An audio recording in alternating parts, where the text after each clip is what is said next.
Alright,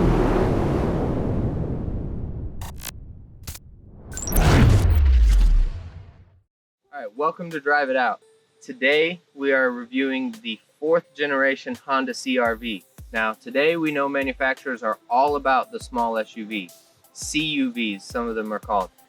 This is one of those vehicles that kind of led the way for that segment. They got the formula right a long time ago and they've really taken it and run with it. So this generation, being the 4th generation, ran from 2012 to 2016.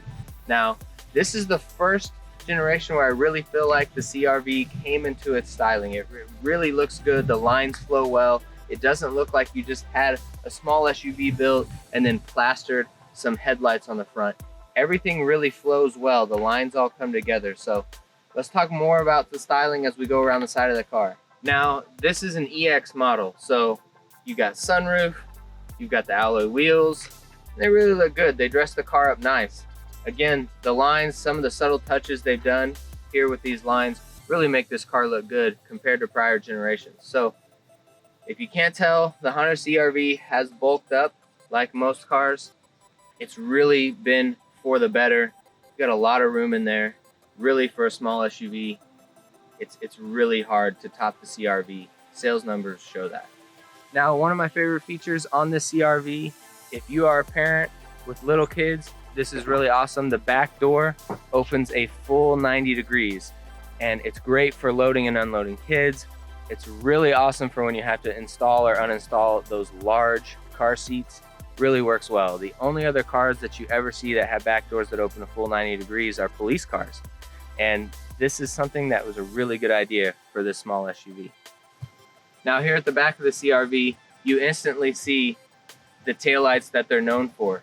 This stack of taillights all the way up and down along the rear windshield. But this generation, I think they've done a good job with.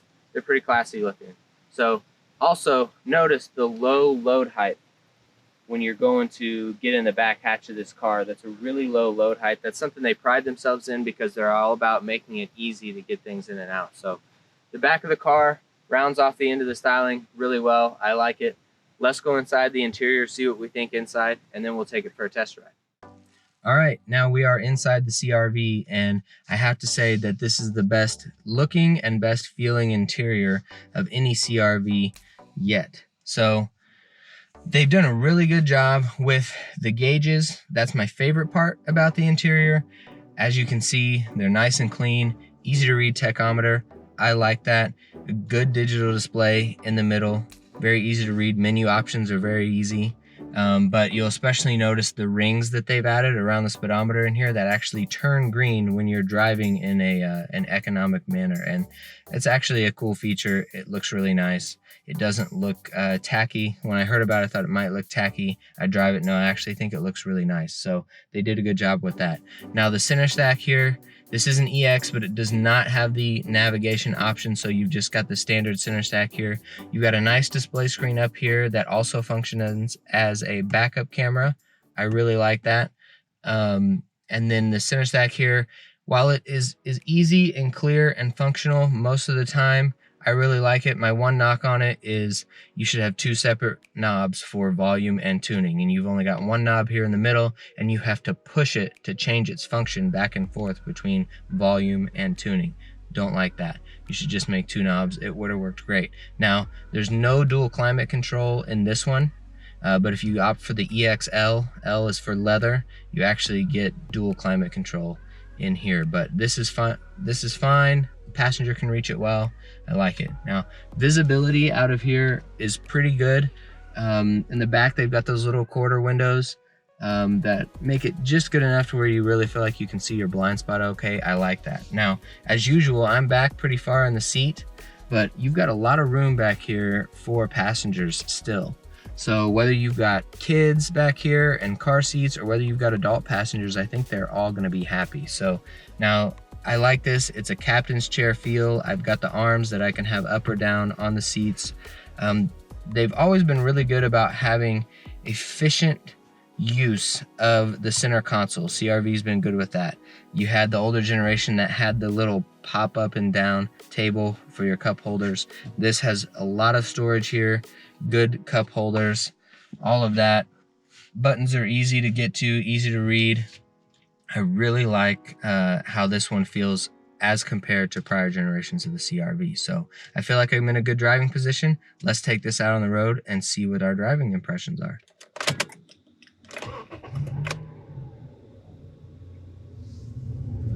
Now, my very first impressions when driving this CR-V is that it's substantially smoother of a ride and substantially quieter than prior generation Honda CR-Vs. I just cannot get away from how different it is compared to the prior generation. So I really like the way that that it rides. It really feels like you're in a more luxurious car than you really are. Now, steering feel is good for what this is, but you know, it's not a performance vehicle, so the steering feeling is pretty numb, but you know, it's solid and it doesn't feel sloppy. I really like that. Now, this just has the regular automatic transmission. They hadn't gone to the CVT yet, and there is no manual shift mode. But you know what? It's fine. It works well, and mated to that 2.4 liter VTEC motor. It's not in unfamiliar territory. It knows what it's doing. Now again, 185 horsepower isn't a lot, but the way they've geared this thing, it actually is really peppy around town. So again, you don't really notice a lack of power until you're on the highway, and I like that about it. Again, the ride quality here is really good. I feel like it's really quiet in here compared to past CR-Vs, and the room is just great.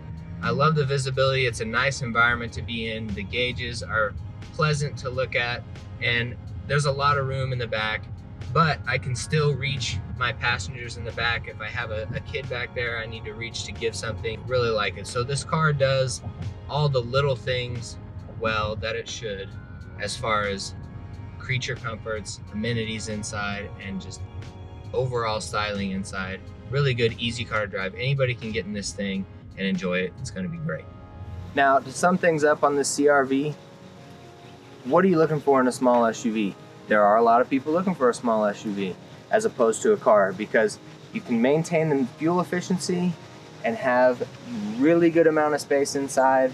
It's kind of a go anywhere, do anything kind of vehicle, all-purpose vehicle. That's why people are looking for small SUVs, and that's why manufacturers are making tons and tons of them.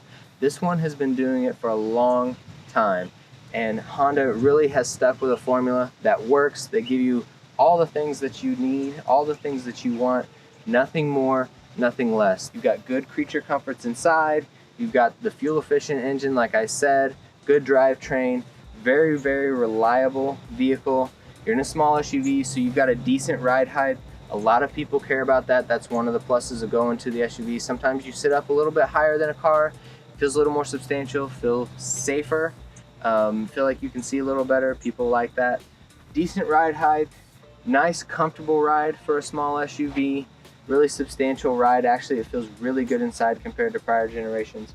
But what it may be lacking on, I will say, is power. So while you've got 185 horsepower out of this 2.4 liter VTEC engine, it's really good around town. Once you get on the highway, it becomes a little bit gutless when you go to pass and have some passing power. So with how many small SUVs are out there today, you have plenty of options for a performance smaller SUV. Those are out there. If you're okay with not having the really high performance, then this SUV is going to be hard to beat. Like I said, they've been doing it a long time, really good at it, and then now with this 4th generation, the styling has really come into its own. Looks really good. So we highly recommend this small SUV. 4th generation Honda CR-V, does a lot of things well. You can't go wrong. So thank you for watching this video. This has been Drive It Out. Don't forget to subscribe.